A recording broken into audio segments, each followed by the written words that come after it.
Welcome. If you guys who are in the chat can just give me a thumbs up and let me know if you can hear me okay.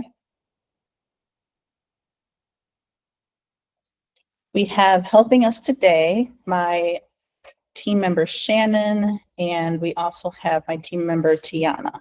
If you would like to participate, ask any questions, just raise your hand and one of them will let you in as a viewer.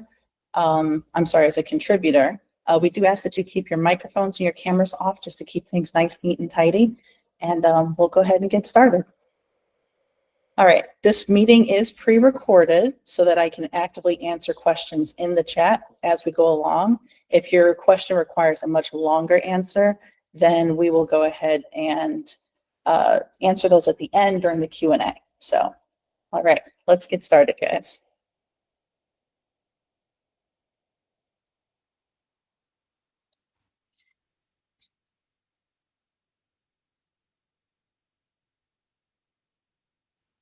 Welcome, everyone. I'm Kristina Louise Treadwell, and today I'm going to take that confusing WCAG report and walk you through it step by step. We're going to tackle some of that confusing jargon. We're going to come up with an action plan to help you prioritize which items to fix first, and then I'm going to take you through actionable steps to help you fix some of those issues. So let's get started. We took a site from an embarrassing 79 accessibility score all the way up to 100. That 79 score was triggered by having names and labels that are incorrect, like image elements that didn't have alt tags and links that didn't have a discernible name. What took us up to 100 was getting rid of all of those issues and getting ourselves that perfect score that we craved. That's not magic. It's simply knowing what matters most and focusing your effort in the right place. When you follow the process I'm teaching today, this kind of jump is absolutely possible. WCAG stands for Website Content Accessibility Guidelines. These are the legal standards your lawsuit or remediation would reference and judge your website by. Most WCAG reports are written for developers, not for the people who actually have to act on them. That means they're full of jargon, cryptic codes, and very little prioritization. Today, I'm going to show you how to read these reports the same way your users would, focusing on real-world impact, not just technical checklists. Here's some real-world examples. Instead of hearing this element has an insufficient color contrast ratio of 2.1 to 1, I want you to hear this text is too light and it's hard to read. This is what happens when the text is way too light on a light background, and people who are colorblind, for example, won't be able to see that text at all. Another common issue that we see is when you're missing alt text. Instead of missing alternative text for decorative images, I want you to think screen readers will just say image, image, image with no context. Alt text stands for alternative text. This is text that you write descriptively to explain to your users what's happening on the screen when they can't see it. This is common with blind users who are using a screen reader. It gives them a useful description to help put the whole image in context on the page. And if you read keyboard trap detected in modal dialog, translate that to keyboard users got stuck and can't leave this pop-up. This sounds exactly like what it is. Your user is trapped on the page and they can't navigate away without using their mouse. If you're a user who's not using a mouse at all, keyboard traps can actually completely make your site unusable. So when we can explain these items in plain language, you can communicate better with your team and with your clients. Here's the Rosetta Stone for WCAG jargon. Success Criterion 1.4.3. It's a lot easier if you understand that as a color contrast rule. All of the criterion have their own number assigned to them, and once you start to use a cheat sheet to figure out which one, what means what, it'll make it a lot easier to read these reports. Something else you'll see on the reports are a level of your violation.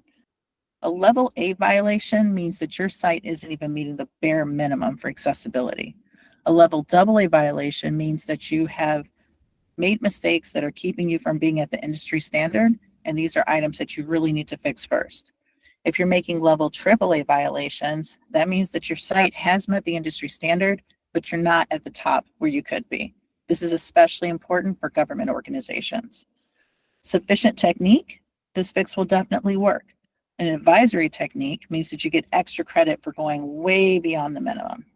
So I want you to be cautious if the report that you've received only has automated findings, because these automated findings do not take into account the actual user experience.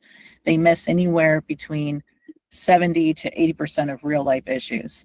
I also want you to be cautious if your report doesn't prioritize user impact. How are actual humans experiencing your site?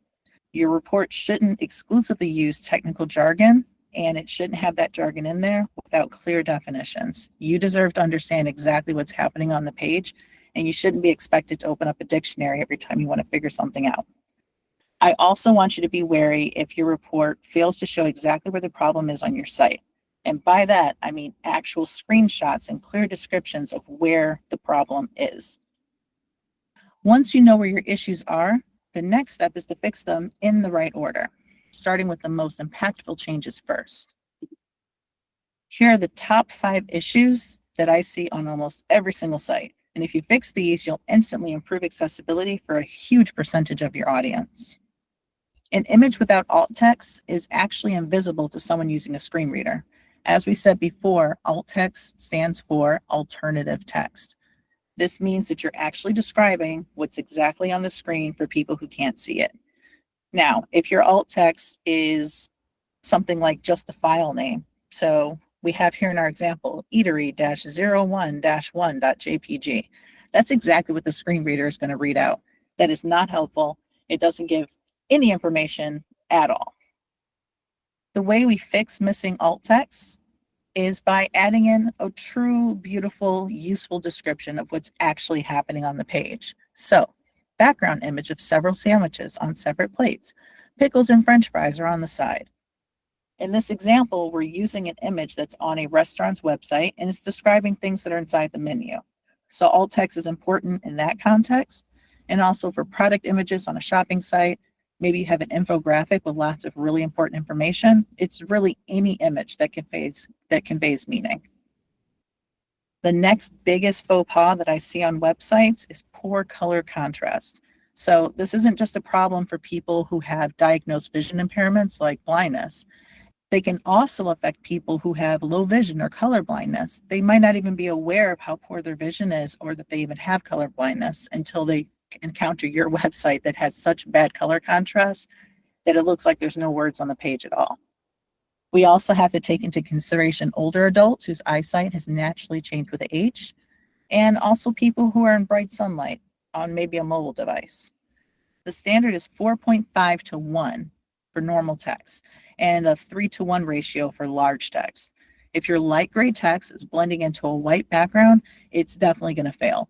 So a simple fix here is just to use larger text colors or increase the font size. You're trying to find that balance between making something more accessible without sacrificing design. And that's totally possible. Just talk to your designer and workshop a couple of ideas to find a good fix. The next issue that I often see are forms that don't have labels. A lot of people will actually remove the label from a form because they think that the placeholder text is going to be sufficient for explaining what that field is supposed to be for. You've seen this if you have a field, you're supposed to put your name on top, and then inside, like the label will be above the form field, and then inside of the form field, it might say first name, or it might say, if it's an email field, it'll say email@example.com. As soon as you start to type, that placeholder disappears. So if you've deleted the label that appears above the field, now your users, if they're not cited, have absolutely no context for what's happening in that field. We want to pair form inputs with proper label elements. Most form plugins handle this automatically, but I want you to always check to make sure. Our next major violation is missing heading structure. So the problem is your text is jumping from H1 to H3 and skipping H2. Headings are like the table of contents for screen reader users. Jumping from H1 to H3 without an H2 is like skipping chapters in a book. So you have to always use your headings in order. H1, then H2, then H3, then H4, while keeping in mind that these are nested. So you can have an H1, that's your title. An H2 is the title of a section. H3 might be a subsection within that chapter. Then you can have another H3 under that. You can have as many H3s as you want. It's just when you get out of that section and you're starting a new one, You want to go back to H2. Your page should only have one H1 though. You can only have one title, the entire page. Our last major violation, and this is a big one, is keyboard navigation issues. I want you to imagine using a keyboard without a mouse. How would you get around the page? Well, you would use the tab button, you would use your arrow buttons, and you'd use your enter key or your return key, depending on which type of keyboard you're using. People with motor disabilities are an example of someone who can't use a mouse and might use keyboard navigation. You also have blind users who rely on screen readers because they can't see the mouse moving around the screen. They also have a wide variety of keyboard commands that they can also use to help identify content on the screen. We also have to consider people who have temporary injuries like a broken wrist or a sprained elbow. That can make using a mouse really painful, and it's great for them to have an alternative way to get around the website. You also have power users who prefer keyboard shortcuts. It's just faster to get around the page that way. So now that you know what keyboard navigation is and why it's important, I want you to take the time to navigate your site using tab, enter, and arrows, and see if you can get around all the content, especially being able to click on links.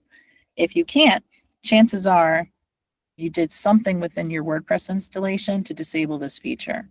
So go into inspect mode, check for JavaScript and plugin errors, and if all else fails, then you can add a little bit of CSS to create visual cues. Now that we know what's wrong with your site, let's prioritize which items we want to fix first. We can call this the accessibility triage system. All of these errors are important, so the triage system is not about skipping anything. It's simply about what makes your site completely unusable versus what just makes it frustrating or inconvenient to use. So here are some of our showstoppers. Alt text, form labels, keyboard traps, a lack of captions on videos, and poor color contrast. We reviewed these. We know how difficult it makes these to use your site. We have to fix these first. These are non-negotiable. Next on the list are, we're going to call these the frustrators. Your site is still able to be navigated and used, but it's confusing. So poor color contrast, depending on where it is on the page. Missing heading structure, unclear anchors. Anchors are the text that is under an item on your, like a repetitive item on your page. So a list of blog posts, for example, we want to make sure every single one doesn't say click here or learn more. That doesn't give the user any context at all as to what's going to happen when they click here and what they're going to learn more about. So people can still click it and get to where they're going. So technically it's usable, but it's very confusing and very frustrating. The next item on our triage list are the things that we like to call the polish, the things that take you above and beyond and take you all the way up to a AAA in some situations. So we're talking about missing page titles. People can use your page and use your website even if the pages don't have titles. Are they going to enjoy this? No. Do you need to fix it today? It would be nice, but I would like you to finish the showstoppers and the frustrators first. We also want to make sure that our decorative images actually don't have any alt text at all. Leaving them empty lets screen readers know that they can skip over these. So don't write decorative or spelling out blue line, blue divider, red dash. Nobody cares. Nobody wants to hear that spoken out to them when they're trying to get through the content on your page. We also want you to enhance the focus indicators. Those are the items that I was talking about where you give a visual cue of where the keyboard focus is. We want to make sure that your keyboard navigatable around the site. But later, down the line, I also want you to put in those visual cues using CSS. So now that we know what to fix, let's talk about how to fix it. But before we talk about how to fix it, I just have to say one word about widgets. Widgets are these cute little widgets. They're little plugins, they're little tools, things that are advertised as quick fixes for any accessibility issues that you have. When in reality, they're not really fixes at all. They actually put you at more risk because you've basically admitted to everyone, I know my site is inaccessible and I'm not really caring about fixing it. They don't fix the underlying code on your site. They can actually break existing accessibility features because they're a little overzealous. They give you false confidence because you think you're doing something when really you're not. And most importantly, these widgets are widely rejected by the disability community. I have yet to find a screen reader user who has found any value at all in these accessibility widgets. Talk to people, get some feedback, do your own research, and find out how people feel about these before you put one on your website. The only acceptable form of automated WordPress remediation are solutions that actually involve fixing the problem.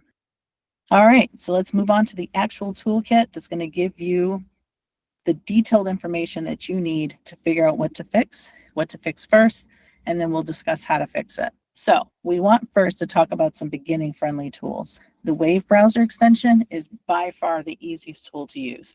I'm calling it beginner friendly, but I truly mean it. You can be an absolute beginner and be able to get a lot of information out of this tool. So it meets some of the criteria that I talked about before. It shows you exactly where your errors are on the page. It actually highlights it. You'll be able to see your page side by side along with the errors. Everything is color coded, so red means bad. And then we have some oranges that are good to fix, and then we have all of the greens that mean you're already doing a great job. The other plus, this works on any website. You can either download the extension and fire it on your website, or you can just take your website URL and paste it into their site. No matter what, you're going to get the information that you need. An advanced level tool for developers and higher end users is Google's PageSpeed Insights tool. I know that sounds like it has nothing to do with accessibility, but the PageSpeed tool not only gives you insight on your page's performance and your SEO score, it also gives you a very handy accessibility score. It also gives you screenshots of your violations. It's not a side-by-side display, but the screenshots are inside the report. It has links to fixes that tell you, it's not as detailed as you would like, but it does give you a really good starting point for figuring out how to fix the issues.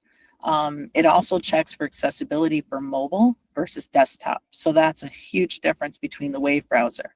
For Wave, you would have to actually rerun it again with a mobile simulator activated, and that's not beginner friendly at all. So, but the advanced level tool, great for developers, great for power users. Now, if you're part of a large organization and you have a nice budget to contribute to accessibility efforts, now you want to use the expert level tools, in particular, the Axe Dev tools. They have a browser extension, they have a site crawler. This gives you way more information than any of the other tools we talked about. You can even have your crawls scheduled to go on a regular basis. Let's say you want to crawl the entire site every day, every week, every month. That way you don't have to sit down and come up with those reports. They'll be waiting for you in your email box. The really cool thing about the Axe Dev tools is it can actually crawl password protected pages. So if you want to check out whether or not your dashboard behind the scenes is accessible, this is the tool for you. But fair warning, it is pricey, it is difficult to use. So this is truly just for advanced users and advanced developers. Now we're ready to discuss how to actually fix some of these problems. If you're using a WordPress site, by far the easiest solution is to use the WP Accessibility plugin. Not only is it free, it quickly fixes some of the biggest issues that we talked about. So it gives you a way to add alt text. It fixes form labels if your form plugin doesn't have those included. It fixes some of the keyboard navigation, including adding skip links.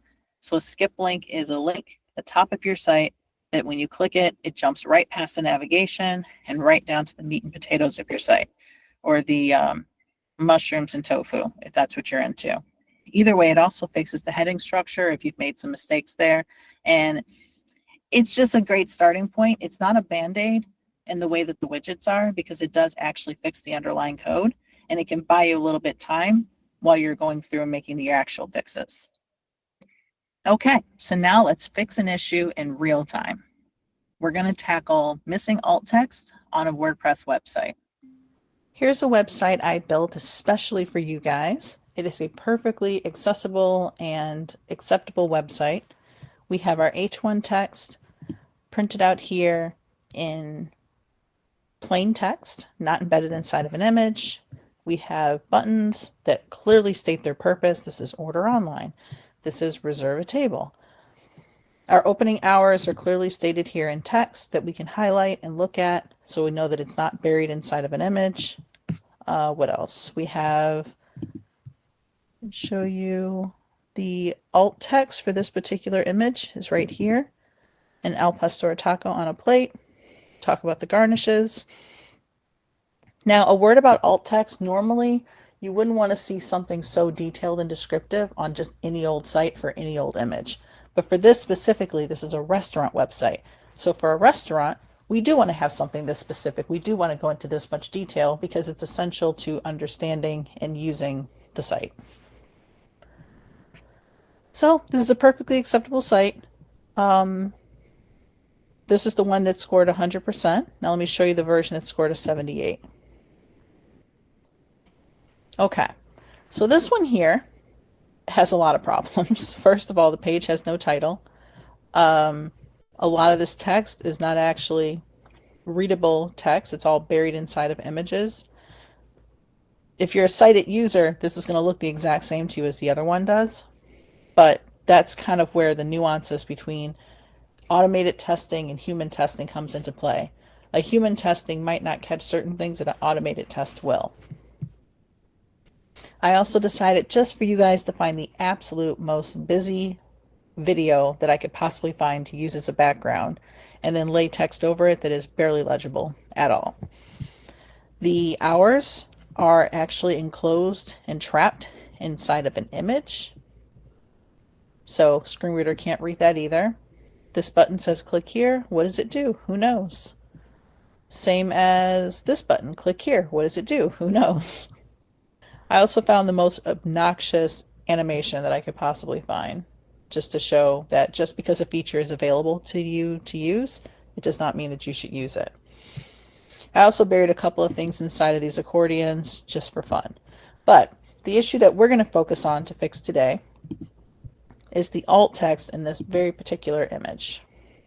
So if I go into inspect mode and look at the alt text, right now the alt text is just the image file name, eatery-06.jpg. That obviously is not very useful. It doesn't describe anything. It doesn't enhance this menu section of the website, so we're going to change that. So I just activated the visual builder. We're in the Divi theme, and that's how you go into edit images. But when we're editing an image, we don't have to use any fancy tools or plugins. We can just go directly into the file manager, the media manager, media gallery for any WordPress site. Click on the image you want to edit. And we're going to highlight the text that we want to get rid of and paste in our new description. A slice of avocado toast topped with a fried egg. And then our title can just be something simpler, avocado toast. Save it. And then once we have this saved, we will go back to the front end of the website and make sure that our text is in the right place. Okay, let's go down and see if our edit took. Here it is. Inspect mode. And there we go. A slice of avocado toast topped with a fried egg. And that's how easy it is to fix a very big problem that has a very simple solution. Now that we've experienced fixing a very simple issue on a website, I want you to do a little bit of homework after we finish this webinar. Number one, I want you to download the Wave extension or go to the Wave website. I want you to, let's just start with your homepage. Let's make it simple. We don't have to check the entire site. Let's just check the front door and make sure that people can actually get in. I want you to figure out one item on that homepage that's messed up, and I want you to fix it. Just one thing, first week, small, tiny bites before we eat the whole elephant. Next, I want you to set in a monthly schedule for you to check in on your website and find something else to fix. Now, if you're really ambitious and you want to fix one thing a day, great, love it, please do that. Weekly, also great, but I know people are busy and they might not have the time to prioritize that. So at a bare minimum, I want you to do monthly, and then you'll find yourself fixing more and more issues every single month, and it'll snowball. Your efforts will build and build and build, and pretty soon you'll have a AAA site. Thank you for joining me, everyone. If you have any questions, now is the time to hop in the chat and ask those, and the live in-person me will be happy to answer those questions. If you have any questions you want to ask offline, feel free to schedule a consult with me, or let's go right in and do a remediation. Talk to you soon.